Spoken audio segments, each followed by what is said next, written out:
네, 월스트리트 모닝 브리핑 함께하고 있습니다. 현재 시각 이제 6시 41분 막 지나가고 있는데요. 여러분들, 저희 3프로TV 방송 어떤 방법으로 보고 듣고 계십니까?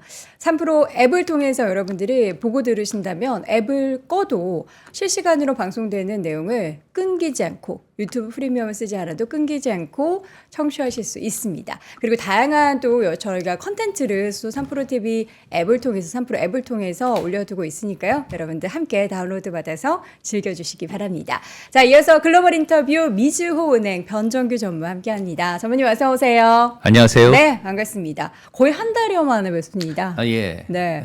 그 사이에 뉴욕 시장은, 뉴욕 증시는 계속해서 잘 가고 있었어요. 이 5월에 뭔가 이렇게 흔들린다는 뭐 역사적인 흐름은 이번 연도에는 좀 깨진 것 같아요.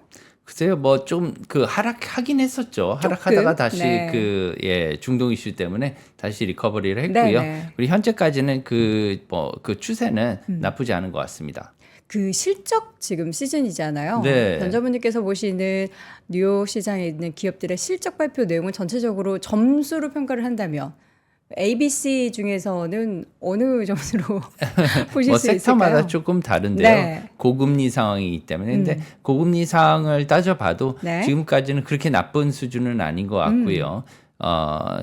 전체적으로는 나쁘지 않기 때문에 네. 괜찮은 수준이고 하반기에는 이제 물가 상승이 계속 이어진다고 생각하면 지금 상황에서는 주시장은 그렇게 나쁘지 않은 것 같습니다. 그리고 네. 앞으로 이제 향후에 장기 투자 측면에서 저희가 봐야 되거든요. 그렇죠. 이제 개인 투자자도 있고 그다음에 뭐 연기금도 있고요. 게다가 금융기관들도 있고 여러 가지 뭐 성격의 투자자가 있겠지만 앞으로는 이제 어떤 자산에 투자해야 될지 이것을 한번 고민해 봐야 되는데요. 제가 어저께도 또 외국인 되게 채권 큰 손하고도 이렇게 밥을 먹었는데 네. 근데 그분도 사실은 채권 지금 안 좋아한다고. 채권 큰 손이지만 지금 상황에서는 채권을 안 좋아한다. 예, 물가 상승에 대해서 너무 우려가 많기 때문에 네. 지금은 앞으로 뭐 어떻게 보면 뭐 좀 대체 자산이나 아니면은 주식이 더 좋을 것으로 이렇게 생각을 하고 있어서 네. 저희가 많이 공감을 했죠. 대체 자산이라 하면 뭐 비트코인이나 이런 걸 사실은 얘기하는 저는 걸까요? 이렇게 제도권 내에서 이렇게 거래를 함으로써 그 가상자산 같은 경우에는 아직 네. 뭐 정식 통화로 이렇게 얘기하기가 좀 그렇거든요. 그런데도 불구하고 비트코인 같은 경우에는 뭐 ETF 상장 이런 것들도 되면서 이제는 좀 제도권에 들어와서 안착하는 그런 모습을 좀 보여주고 있습니다. 네. 그리고 이제 이더리움 같은 경우는 그걸 쫓아가고 있는 그런 상황이고 그래서 가상자산 같은 경우에는 비트코인을 중심으로 해서 앞으로 또 상승세가 있을 수 있지 않을까. 왜 그러냐면 이거에 대한 수요가 있어요. 수요가 뭐냐, 왜 수요가 있는지 뭐냐면 기존 통화에 대해서 통화가 해줄 수 없는 이 아쉬움을 갖다가 비트코인 같은 가상자산이 지금 채워주는 긁어주고 거죠. 있는 거거든요. 네. 그래서 그것들을 채워주려면 이제 CBDC라고 이제 중앙은행의 그 디지털 통화가 발행이 되면서 이제 가상 통화하고 경쟁하는 그런 입장을 만들어줘야 되는데 아직까지 그런 것을 만들 그런 의도가 없습니다. 네. 왜냐하면 달러 패권이 아직 있기 때문에 그렇게 되면은 지금 이제 물가 상승이나 이런 것들이 있게 되면은 위험 자산 중에서도 좀 그 새로운 자산인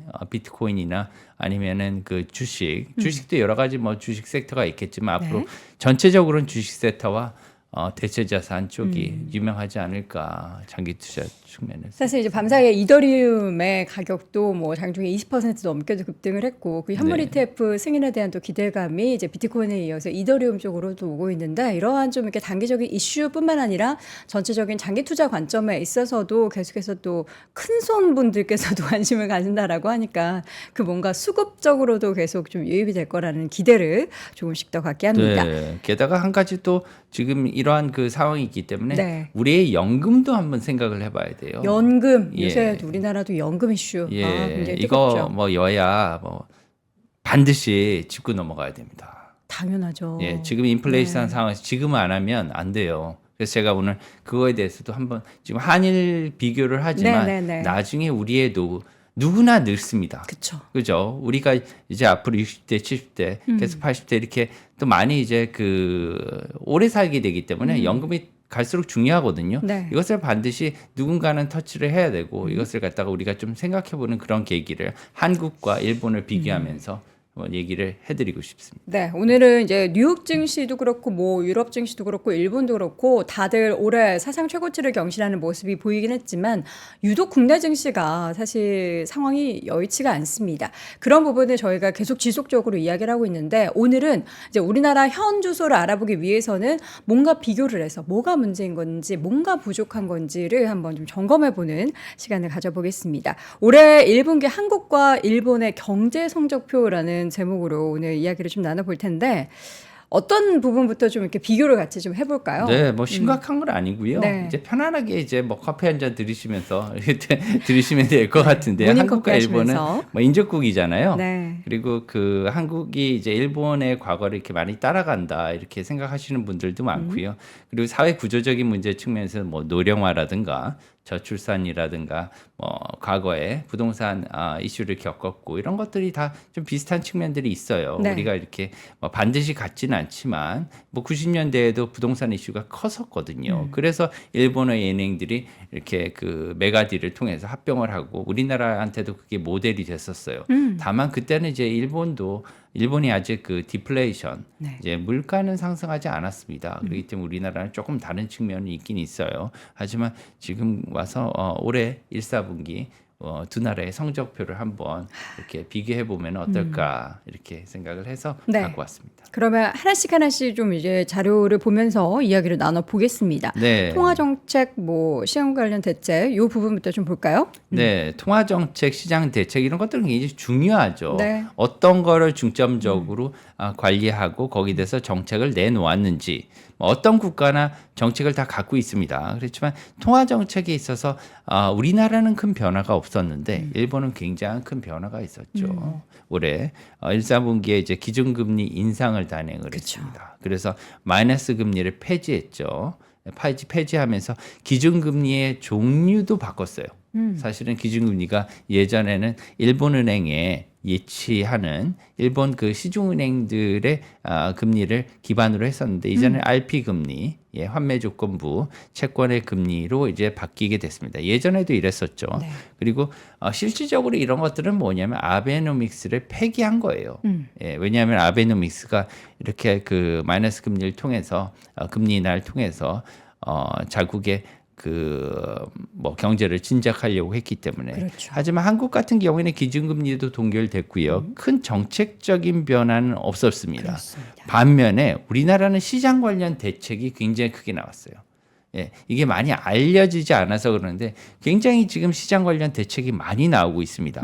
그래서 주식, 채권, 외환시장 세 개에 걸쳐서 공이 모든 대책이 나왔어요. 네. 첫 번째 뭐냐면 주식에 대한 밸류 프로그램 많이 알고 계실 거예요. 그렇죠. 지금 밸류 프로그램이 사실 인센티브가 조금 부족한 측면이 있어서 그렇게 어떻게 보면 약발이 이렇게 빨리 이렇게 나오지는 않는 그런 네. 상황이긴 하지만 좀 두고 봐야 돼요. 하지만 그 채권 같은 경우에는 굉장히 큰 이슈가 있습니다. 앞으로 이제 우리가 뭐 그 WGBI라 그래서 그 FTSE 러셀 지수 있죠. 영국에 이것을 운용하는 이제 그 러셀사가 이제 WGBI라 그래서 월드 본드 인덱스를 이제 관리를 하고 있어요. 그래서 WGBI 인덱스에 이제 이것을 편입시키기 위한 조치긴 한데 예탁원의 국채 통합 계좌 시스템을 이제 앞으로 가동할 예정입니다. 이게 뭐냐면 이게 뭐죠?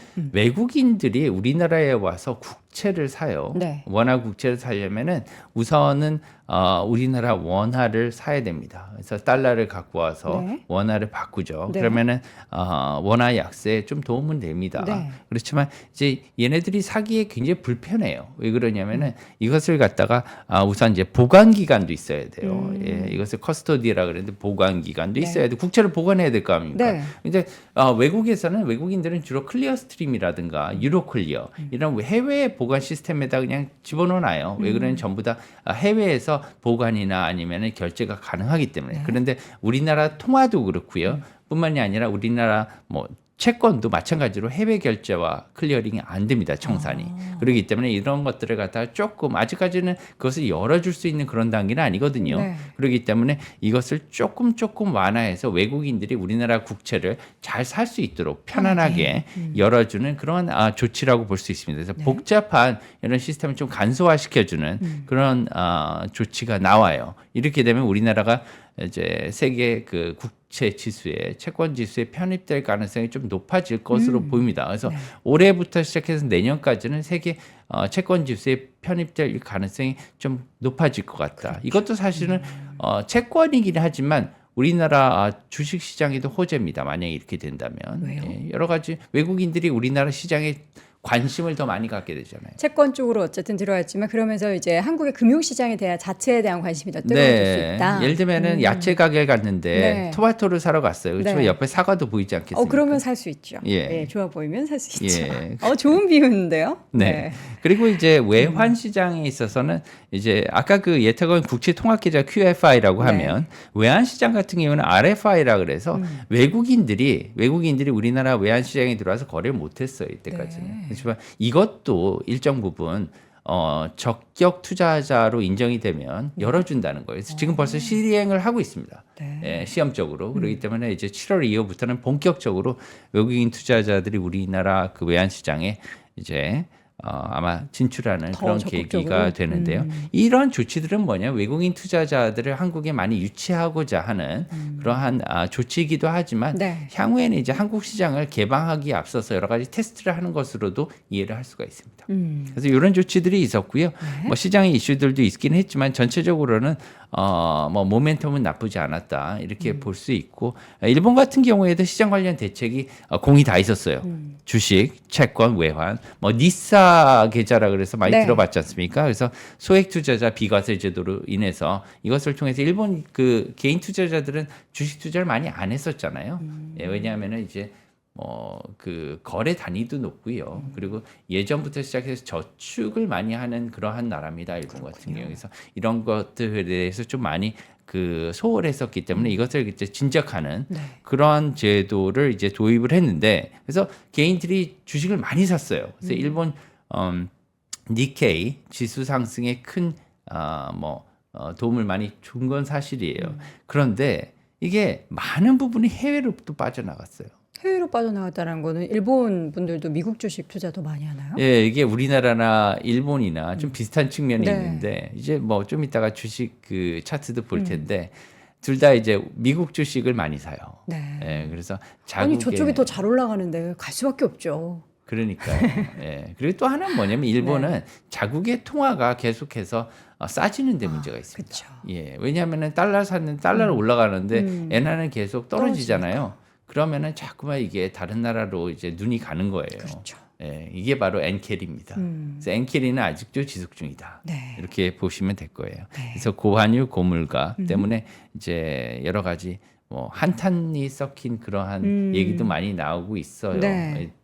예, 예. 그래서 일본이 근데 그렇게 시장이 좋고 이 여러 가지 정책으로 어쨌든 지수가 올해 사상 최고가를 경신하는 모습을 보였는데 네, 벼락거지 신드롬이 있었다고요, 일본은? 네. 제가 뭐 마지막 끝에 한번 보여드릴까요? 이제 예, 뭐 보시면 뒤에 그 내용이 잠깐 뒤로 있었군요. 가서 이제 한번 올려주시면 이건 뭐 몇 페이지를 볼까요? 네, 11페이지입니다. 네, 11페이지에 예, 11페이지 보시면 이게 이제 일본어 원어민이고요.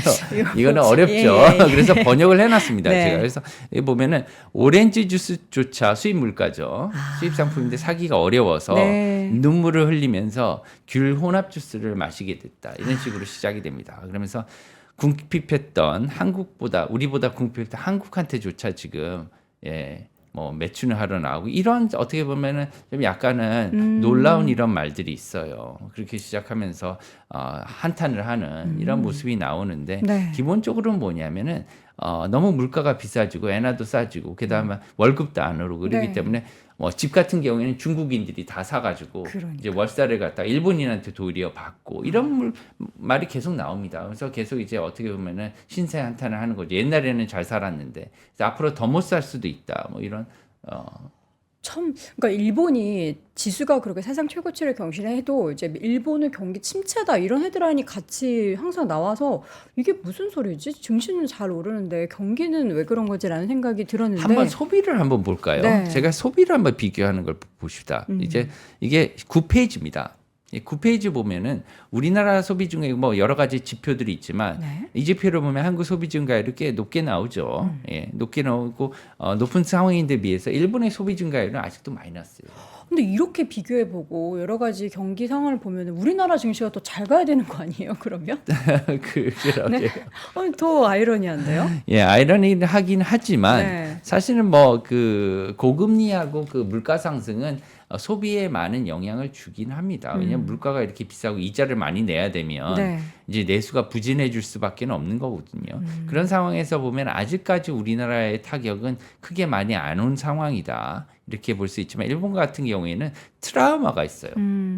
트라우마가 있어서 이렇게 안 쓰는 겁니다. 그래서 네. 그 뭐 저임금이 계속 유지가 됐었잖아요. 네. 일본 회사들 같은 경우에는 보통 이제 CPI에 연동이 돼서 물가 상승에 연동돼서 자기 월급도 올라갑니다. 많은 나라의 국가가 아마 그럴 거예요. 왜 그러냐면 실질 수익률을 담보해주는 방향으로. 왜냐하면은 이제 계속해서 5%의 뭐 물가 상승이 일어났는데 임금이 그대로면 5% 정도는 어떻게 보면은 실질 소득이 가처분 소득이 줄어든 거지 않습니까? 그렇기 때문에 이것을 보전해 주는 그런 차원이거든요. 그러면서 나머지는 또 임금 인상분은 자기가 더 잘한 데 대한 보너스나 아니면은 승진에 따른 임금 인상으로 이렇게 볼 수가 있는 거죠.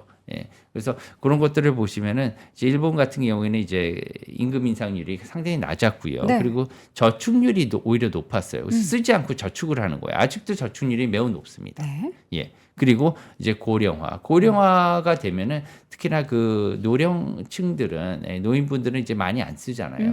예, 그런 측면에도 많이 있고 그리고 가장 중요한 건 뭐냐 장기간의 경기 침체가 있었어요. 경기 디플레이션이 오래 지속이 됐잖아요. 그렇죠.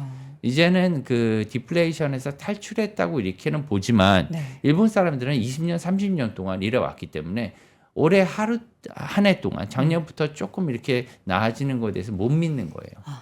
예, 이게 실감이 안 나는 거예요. 이렇게 오랜 기간 그랬으니 요 잠깐 그런 거에 대한 믿음은 좀 지속적으로 몇 년간 또 이어져야지 그나마 좀 믿고 뭐 시장으로 다시 돌아오거나 일본에 대한 기대감을 더 키울 수 있는 그런 문화가 형성이 될 텐데 그게 어렵다. 네, 옛날에도 우리나라에 보릿고개가 있었을 때는 함부로 쌀을 못 먹었다고 하더라고요. 그게 언제죠? 모르겠습니다. 1970년, 60년대인가요? 예, 그랬을 것 같아요. 네, 보릿고개 네. 아버지 네. 뭐 어머님 얘기 들으면 그렇죠. 보릿고개 때는 할머니들 네. 할아버지 얘기를 들어보면 보릿고개 때는 이제 쌀이 있어도 못 그렇죠. 먹고 그것을 갖다 내년에 비축해놔야죠. 파종하기 위해서 써야 되고 내년에 왜냐면 보릿고개가 없었어도 이제 다시 올 가능성이 있기 때문에 그렇게 조심해야 되는 거예요. 안 먹고 마찬가지인 것 같습니다. 일본도 앞으로 다시 보릿고개가 올 수 있기 때문에 이것을 못 믿는 거예요. 네. 그래서 쓰지 않는 겁니다. 그래서 뭐 한간의 우스갯소리로 예를 들면 남자들 사이에서는 그런 얘기가 있대요. 외국에서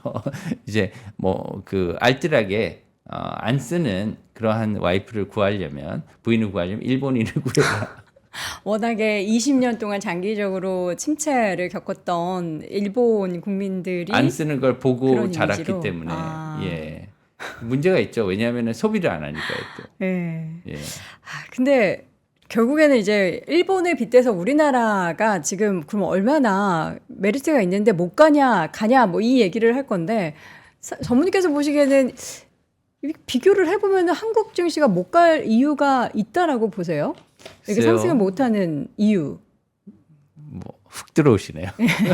아니 그게 가장 제일 중요한- 궁금하잖아요. 예, 네. 가장 궁금한 거죠. 근데 여러 가지 그 이유가 있어요. 뭐냐면은 뭐 코리아 디스카운트 이런 것들을 많이 얘기하지 늘 않습니까? 얘기하죠. 예. 그런데 이런 것들을 이제 보다면 여러 가지 이유가 있겠지만 지금은 그런 것들이 조금 해소가 되는 그런 상황으로 볼 수가 있습니다. 네. 그리고 그 작년부터 시작해서 물가가 상당히 높았어요. 우리나라도 물가가 높아지면서 네. 이러한 그 가처분 소득도 좀 줄어드는 그러한 모습을 보였고요. 네. 이런 거에 따라서 주시장에도 어느 정도 영향을 줬다고 봅니다. 근데 최근에 본다면 이렇게 그 경제 성장률이 받쳐주는 그런 모습을 봐요. 그 답변을 드리기 전에 같이 하면서 제가 경제 성장률을 한번 보겠습니다. 그러면 아마 답변에 대한 답이 나올 네, 거예요. 네. 그래서 페이지가요.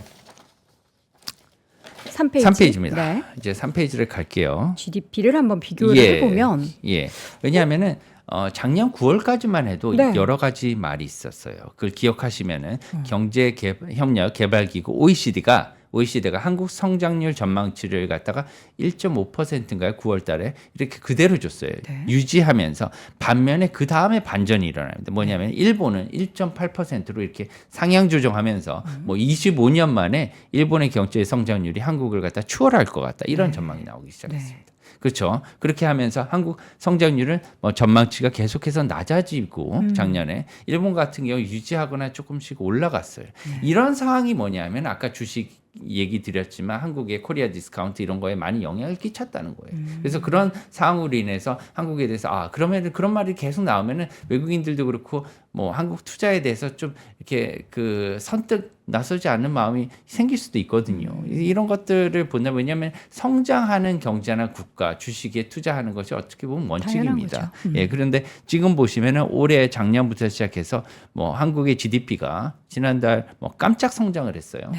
예, 그래서 계속 이렇게 올라가는 모습을 보여주는데 이런 거 같은 경우에는 이러한 디스카운트를 해소할 수 있는데 뭐 굉장히 좋은 그런 약이죠. 네. 그렇기 때문에 이러한 성장률이 계속 구가할 수 있는 것은 우리나라 그 주시장에는 굉장히 호재입니다. 그래서 이런 성장률이 계속 나와야 돼요. 앞으로 성장률이 나와야 되고 반면에 일본의 성장률을 보면은요 좀 반대로 약간 가고 있습니다. 네. 작년에 매우 이렇게 어떻게 보면 큰 추진력을 받았잖아요. 그래서 한때 뭐 2%의 성장률을 달성했다 그래서 그게 뭐 좋아하고 그랬었는데 네. 이런 성장률이 조금 최근에는 낮아지는 그런 모습을 보입니다. 그래서 일본의 그 실질 GDP가 지난달에 전년 대비해서 2% 이렇게 환산을 하면 그리고 전 분기 대비해서는 뭐 작년 그 4분기 대비해서는 마이너스 0.5%, 뭐 연율로 하면은 마이너스 2% 정도 이렇게 하락한 실질 GDP가 하락한 모습을 보여주고 있는데요. 이런 것들을 보면은 경제가 성장하지 않으면은 주식 시장도 계속해서 발전할 수가 없거든요. 왜냐하면 기업이 성장해야 되고 그렇게 되면 주식 성장이 되고요. 그렇죠. 주식 시장이 성장하면은 나라의 경제도 성장을 하는 겁니다. 그래서 이런 측면에서 연결이 다 되어 있기 때문에 지금 보시면 일본의 GDP 하락세는 사실은 일본의 주시장에는 약간의 우려적인 그러한 시선을 볼 수 있게 하는 그러한 문제가 되겠죠.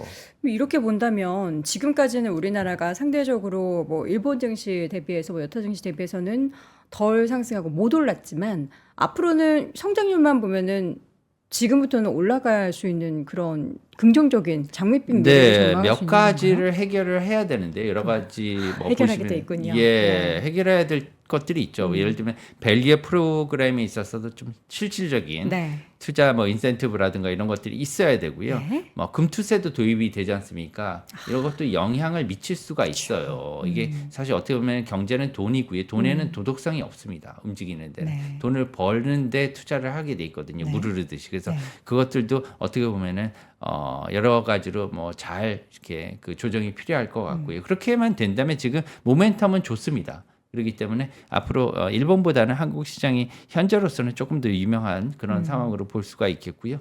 예, 그래서 저 같은 경우에는 긍정적으로 봅니다. 앞으로 국내 증시가요? 네.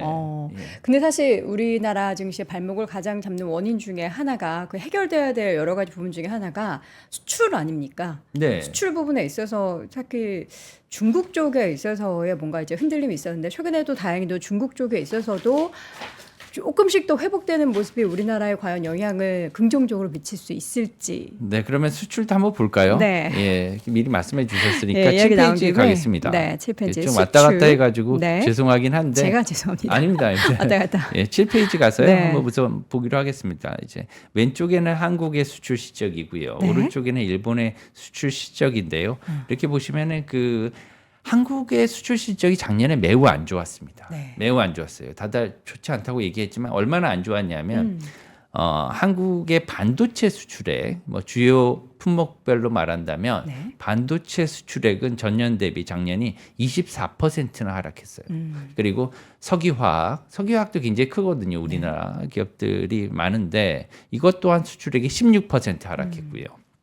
철강도 약 뭐 8% 정도 이렇게 하락을 하는 그런 모습을 보였기 때문에 경제 전체적으로 봐서도 어떻게 보면 동력이 조금 상실되는 그런 모습을 보인 것도 사실이에요. 그리고 수입가 같은 경우에도 내수가 좀 많이 부진했었죠, 작년에는. 예, 이런 측면에서 있었는데 지금 많이 증가세로 전환한 모습을 볼 수가 있습니다. 그래프에 보시면 이제 그 지금 같은 그 한국의 그 수출 증가율이 뭐 저번 달 말 경우 14%에 이렇게 가까이 올라가는 것을 보실 수가 있고요. 그리고 수입 같은 경우에도 이제 플러스 증가세로 이렇게 올라갔습니다. 반면에 이제 일본과 같은 경우는 좀 꾸준해요. 예. 아주 우리나라만큼 이렇게 변동성이 뭐 크지는 않지만 꾸준하게 이렇게 올라가고 있지만 수입 증가분은 아직도 마이너스입니다. 예. 그래서 이런 것들은 조금 어떻게 보면 수익은 계속 감소세다. 감소세다. 그래서 일본의 수출 증가세는 소폭 하락했지만 아직 높은 수준이다. 이렇게 볼 수가 있죠. 그래서 수출 같은 경우에는 한국의 수출은 조금 모멘텀이 좋아지고 있다. 회복되고 있다. 예, GDP도 아까 좋아지고 있죠. 그리고 수출 증가세도 좋아지고 있고요. 그러면 본다면 일본과 비교한다면 1, 4분기의 성적표는 한국이 조금 나았다. 이렇게 볼 수가 있습니다. 네.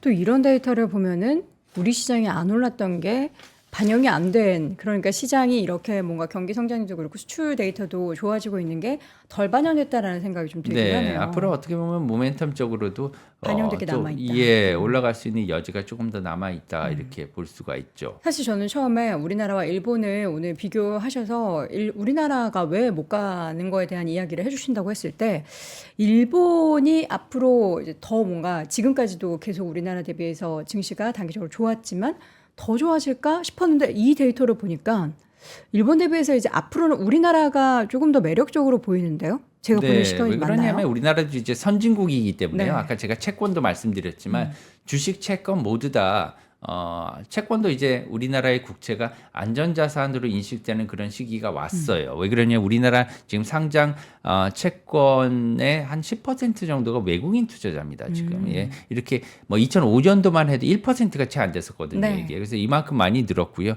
마지막으로 제가 두 가지만 말씀드리고 네, 끝내도록 하겠습니다. 처음에 이제 그 6페이지를 보시면 환율이에요. 환율이 지금 환율 같은 경우에는 띄워주시면 둘 다 이렇게 그 연초 대비 환율이 올라가는 것을 볼 수가 있어요. 달러 대비해서 약 5% 정도 두 나라 통화 다 이렇게 절하가 된 상황입니다. 그래서 그 약세를 보였는데요. 최근에는 좀 안정화된 그런 측면을 보일 수가 있지만 이러한 엔화 약세를 한번 제가 얘기를 들면 이건 양날의 칼입니다. 왜냐하면 지금 수출 실적이 아까 괜찮았었잖아요. 이거는 이제 그 해외 같은 경우에는 생산 같은 경우에는 저부가 가치가 많아요. 일본 같은 경우에는 그렇기 때문에 이거에 대해서는 뭐 어떻게 보면 큰 문제가 뭐 차이가 없고요.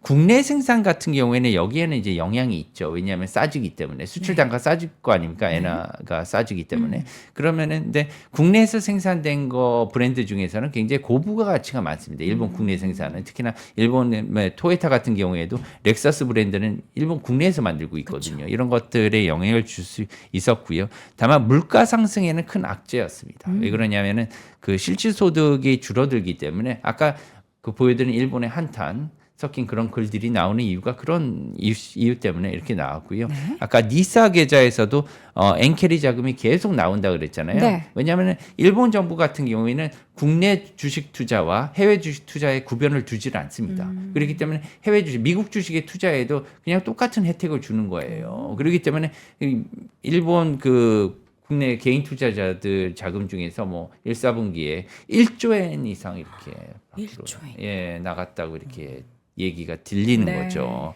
그리고 하나만 더 말씀드릴 게 뭐냐면 아까 제가 연금에 대해서 말씀을 드렸는데요. 그렇죠. 이제 그 우리는 과연 뭐를 봐야 되는지 지금 가장 중요한 거는요. 10페이지입니다. 네. 예. 일본을 통해서 우리 자신의 모습을 보고 싶은 거잖아요. 미래를 좀 보면은 진짜 우리나라는 이것을 반면교사로 봐야 됩니다. 그래서 인구 감소가 진짜 문제인가? 문제입니다. 이거는 문제가 아닐 수가 없어요. 뭐 생산 동력 이런 측면에서 문제가 아니라요. 연금만 본다면 연금이 사실 어떻게 보면 이렇게 공동화되는 것은 시간 문제입니다. 게다가 인구만 감소하면 되는데 지금 인플레이션까지 왔잖아요. 그래서 뭐냐면 연금 같은 경우에는 국민연금을 예로 들면 먼저 넣고 나중에 받는 시스템이에요. 그런데 나중에 넣을 사람이 없어져요. 그렇죠. 예, 그러면 어떻게 됩니까? 그럼 나중에 받는 사람은 못 받게 되는 거예요. 네. 그리고 받게 돼도 문제가 뭐냐면 지금 인플레이션이 생기잖아요. 그렇게 되면 지금 나중에 10년 뒤, 20년 뒤에 연금이 갖고 있는 AUM이라고 합니다. 이게 운용 자산이. 네. 운용 자산이 이만큼의 가치가 있어요. 근데 운용 자산의 가치가 쪼그라들어요. 그렇죠. 인플레이션이 되면. 그러면 자산의 가치가 쪼그라드니까 이것을 갖다가 예를 들면은 연금을 줘도 받는 사람이 그때 가서 받는 연금의 가치도 줄어드는 겁니다. 그렇기 때문에 이제 받아봤자 적고 받을 가능성도 낮아지고 네. 어떻게 해야 될까요? 어떻게 뭐 더 잘 운용을 해야 되나 아니면 뭐 인구가 더 늘어나는 것은 사실 당장에 뭐 할 수 있는 방법이었고 저도 더 노력을 한번 해보도록 하겠습니다. 네. 어떻게 해야 되는 거죠? 지금은 이제 골든 타임이죠. 지금 그래서 연금 개혁을 뭔가 해야 뭐 된다는데. 개혁까지 못 하더라도 연금에 대한 여러 가지 뭐 고민을 하고요. 대책을 마련해야 됩니다. 안 그러면 우리 모두가 받는 사람, 넣는 사람 다 힘들어지는 거죠. 네. 그래서 우리가 무엇을 해야지 모두의 노후가 보장이 될 것인가에 대해서 좀 고민을 하고요. 실물 자산, 우리 개인적으로는 현금 자산, 그리고 금리 상품. 왜냐 제가 아까 금리 상품에 대해서 앞으로 그 금리가 굉장히 높아요. 금리 상품들이 네. 국채도 그렇고. 그렇지만 이것이 과연 실질 수익률에서 볼 때 높은 수준인가? 인플레이션을 고려하면 이런 거에 대해서 좀 많이 고민을 하면서 저희가 앞으로 장기적으로 노후를 위해서 또 우리의 행복을 위해서 투자하는 것을 좀 생각해 봐야 되지 않나 이렇게 네. 생각합니다. 사실 이제 증시에 대한 밸류나 또 향후에 대한 전망을 보면 일본 증시 대비해서 우리나라가 좀 덜 올라간 것에 있어서는 뭔가 해소가 앞으로 될 거라는 기대감을 좀 가져보지만 연금 얘기가 나오니까 좀 탁 막히네요. 네, 이것은 뭐 큰 바로 어떤 해답을 제시하기는 어렵죠. 예, 어렵지만 머리를 맞대고 모든 각기각층이 네. 생각을 해봐야 됩니다. 사회 이슈기도 하죠. 네. 오늘 또 가장 최근에 이슈가 되고 있는 연금 이야기를 해주셨는데 여기에 대한 해결책을 저희가 명확하게 좀 제시해드리지는 못해서 좀 아쉽지만 이제 대국민적으로 이 부분은 한번 우리도 왜냐하면 지금 뭐 우리가 주식과 채권만 얘기하고 있지만 네. 현재 시점에서 우리의 연금 가치가 지금 뚝뚝 떨어지는 게 지금 명약관화입니다. 너무 문제죠. 빨리 지금 떨어지고 있기 때문에 이것을 봐야 되는 거죠. 네, 알겠습니다. 자, 오늘 이제 한국 증시에 대한 이야기까지 한번 쭉 정리를 해봤는데요. 오늘 또 국장의 움직임은 어떨지는 잠시 후에 함께 확인해 보시면 좋을 것 같고요. 오늘 글로벌 인터뷰 미즈온의 변정규 전무와 함께했습니다. 전무님 고맙습니다. 감사합니다. 자, 월스트리트 모닝 브리핑 수요일 함께 하셨습니다. 내일은 바로 디데이입니다. 어떤 디데이냐? 여러분도 아시는 그 엔비디아의 실적 발표 당일인데요. 내일은 정말 뜨거운 채팅창이 예상이 됩니다. 내일도 오전 6시부터 저희는 함께 할 테니까요. 오전 6시 잊지 마시고 함께 접속해 주시기 바랍니다. 저는 그럼 내일 다시 돌아오겠습니다. 여러분 오늘도 고맙습니다. 박근영, 이선영, 사경인, 염승환 투자 마스터들의 세심한 케어로 건강한 투자 습관을 만드세요. 3프로 멤버십 3프로 앱에서 확인하세요.